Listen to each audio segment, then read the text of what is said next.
MP application short list Congress పార్టీకి సంబంధించినటువంటి MP application లిస్టులకు short list చేసినట్టు తెలుస్తుంది. గాంధీ భవన్ లో నిన్న జరిగినటువంటి అంశంలో లోక్సభ ఎన్నికల్లో ఎవరెవరు ఏ నియోజకవర్గాల్లో ఉన్నారో మనం ఒకసారి చూద్దాం.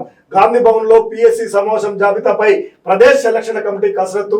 17 సెగ్మెంట్లకు 309 దరఖాస్తులు. అత్యధికంగా మహబూబాబాద్ కు 48, అత్యల్పంగా మహబూబ్ నగర్ కు 4. కాంగ్రెస్ లో పార్లమెంటు ఇక ఎలక్షన్ హీట్ అయితే మొదలైంది. పార్లమెంట్ ఎన్నికలు సమీపిస్తున్నటువంటి తరుణంలో ఎంపీ అభ్యర్థుల జాబితాపై కాంగ్రెస్ కసరత్తు ప్రారంభించింది.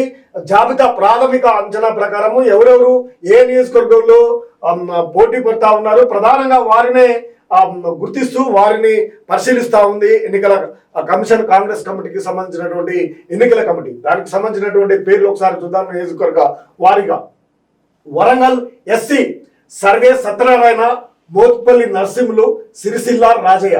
ఇక వరంగల్ ఎస్సీ నియోజకవర్గం కావడంతో అక్కడ సర్వే సత్యనారాయణ గతంలో ఎంపీగా పనిచేసినటువంటి అతను, మోత్పల్లి నర్సింహులు గతంలోనే పార్టీలో చేరారు, సిరిసిల్ల రాజయ్య కూడా బరిలో ఉన్నారు.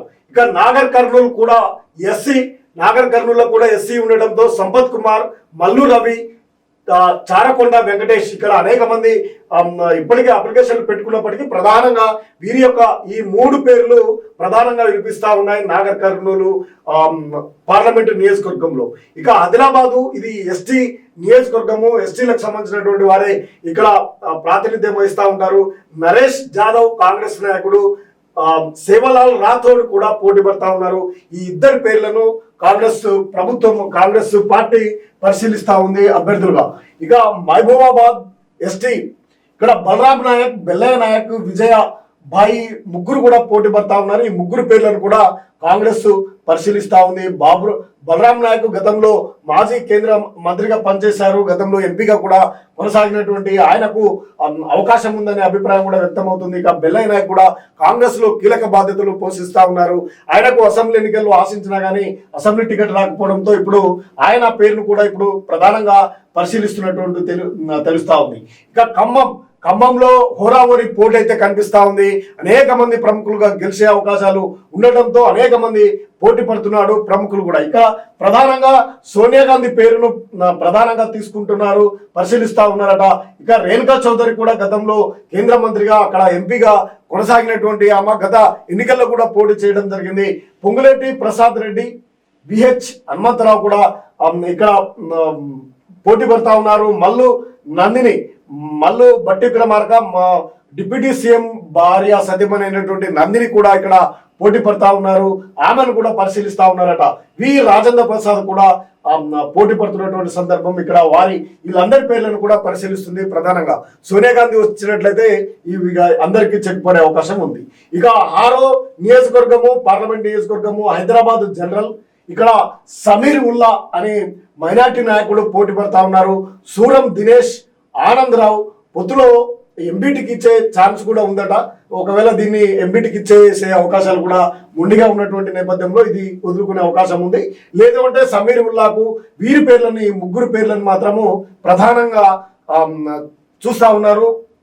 ఇక కరీంనగర్ జనరల్లో ఇప్పుడు బీజేపీ ప్రాతినిధ్యం వహిస్తున్నటువంటి నియోజకవర్గంలో ప్రవీణ్ రెడ్డి, రుద్ర సంతోష్ కుమార్, నేరేళ్ల శారద, కటిక మృత్యుంజయం వీరు కాంగ్రెస్ పార్టీకి సంబంధించినటువంటి సీనియర్ నేతలు కావడంతో వీరి యొక్క 4 పేర్లను పరిశీలిస్తా ఉంది కాంగ్రెస్ పార్టీ.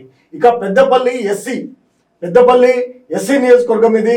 గడ్డం వంశీ, ఇక పేర్కా శ్యామ్, రామిల్ల రాధిక ఈ ముగ్గురు పేర్లను కాంగ్రెస్ పార్టీకి సంబంధించినటువంటి వారి పేర్లను పరిశీలిస్తున్నప్పటికీ నిన్న చేరినటువంటి వెంకటేష్ నేతకే అవకాశం ఉండొచ్చు. ఆయన బీఆర్ఎస్ లో సిట్టింగ్ ఎంపీ అయినటువంటి వెంకటేష్ నేత దాదాపు ఆయన పేరునే ఖరారు చేసే అవకాశాలు ఉన్నాయని అభిప్రాయం వ్యక్తం అవుతుంది. ఆయన తాజాగా చేరడంతో దాదాపు ఆయన ఎంపీ కోసమే ఆయన ఇక్కడ జాయిన్ అయినటువంటి పరిస్థితి కనిపిస్తా ఉంది. పెద్దపల్లి వెంకటేష్కి ఇచ్చే అవకాశాలు అయితే ముందుగా ఉన్నాయి. కాంగ్రెస్ నాయకులు ఈ 3 పేర్లు అయితే పరిశీలన అయితే చేస్తా ఉన్నారు. ఇక నిజామాబాదు జనరల్ ఈరప్రతి అనిల్ జీవన్ రెడ్డి ఎమ్మెల్యే, ఇక సునీల్ రెడ్డి ఆరెంజ్ ట్రావెల్స్ కు సంబంధించినటువంటి ఆయన నిజామాబాద్ జనరల్ కు సంబంధించినటువంటి టికెట్ ను ఆయన పరిశీలిస్తున్నట్టు, ఈ ముగ్గురు పేర్లను పరిశీలిస్తున్నట్టు తెలుస్తా ఉంది. కానీ నిజామాబాద్ జీవన్ రెడ్డి ఎమ్మెల్సీగా కొనసాగుతున్నటువంటి ఆయన పేరు ప్రముఖంగా వినిపిస్తా ఉంది నిజామాబాద్ నియోజకవర్గంలో. ఇక మెదక్ జనరల్ సీట్ ఇది.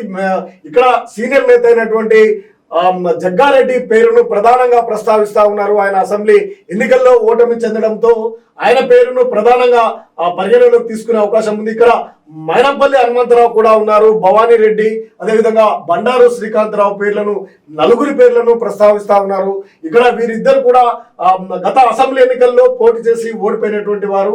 మైనంపల్లి హనుమంతరావు కూడా మెదక్ నుండి పోటీ చేయడానికి తీవ్రమైనటువంటి కసరత్తు చేస్తా ఉన్నారు. ఇప్పటికే ఆయన మెదక్ జిల్లాలో పర్యటిస్తా ఉన్నారు. ఆ నియోజకవర్గంలో ఆయన తనయుడైనటువంటి రోహిత్ ఇప్పటికే ఎమ్మెల్యేగా గెలుపొందారు అక్కడ.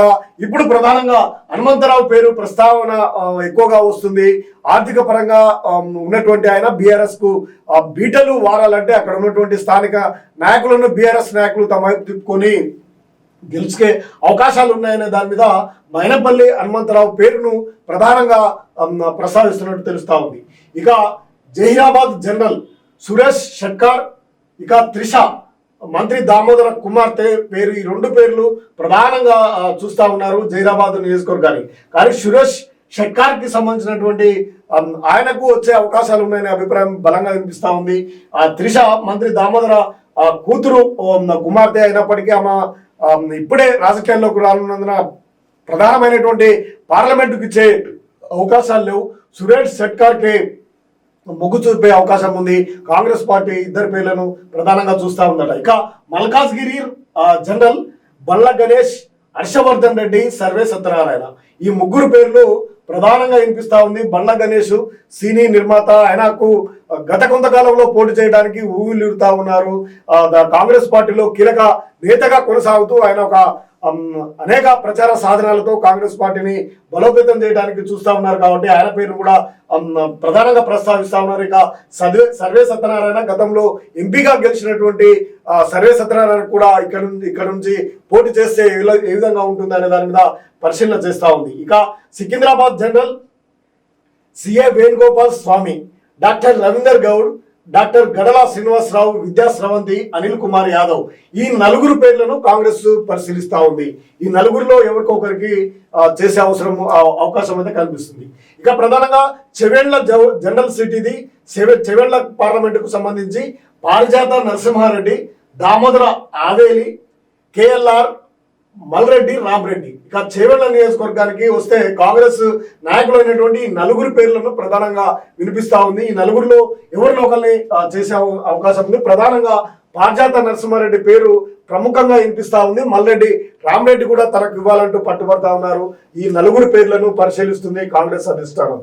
ఇక మహబూబ్ నగర్, ఇది జనరల్ స్థానము. మహబూబ్ నగర్ పార్లమెంట్ లో వంశీ చందర్ రెడ్డి ప్రధానంగా చూస్తా ఉన్నారు. ఇక జిల్లేల ఆదిత్యారెడ్డి, సీతా దయాకర్ రెడ్డి, ఈ నలుగురు పేర్లను ప్రధానంగా చూస్తా ఉన్నారు. కానీ జీవన్ రెడ్డికి ఇచ్చే అవకాశాలు ఉన్నాయనేది ప్రధానంగా ఉంది. ఈ రెండు వంశీ చందర్ రెడ్డి అదేవిధంగా జీవన్ రెడ్డి ఇద్దరిట్లో ఎవరికొకరికి ఇచ్చే అవకాశాలు అయితే ప్రధానంగా కనిపిస్తా ఉన్నాయి. నలుగురు పేర్లను ప్రస్తావిస్తూ లిస్టులో మొట్టమొదటి లిస్టులో పంపించినప్పటికీ ప్రముఖంగా ఈ ఇద్దరు పేర్లనే ప్రధానంగా తీసుకుంటున్నారు. ఇక నల్గొండ, ఇది నల్గొండ జనరల్ టికెట్. ఇది కాంగ్రెస్ కు కంచుకోటగా గత దశాబ్దాల కొద్దీ గెలుచుకుంటూ వస్తున్నటువంటి నేపథ్యంలో ఇక్కడ మాజీ మంత్రి అయినటువంటి సీనియర్ కాంగ్రెస్ నేత జానారెడ్డి, ఆయన తనయుడు అయినటువంటి రఘువీరారెడ్డి, ఇక పటేల్ రమేష్ రెడ్డి, ఈ ముగ్గురు పేర్లు ప్రధానంగా పరిశీలిస్తుంది కాంగ్రెస్ పార్టీ.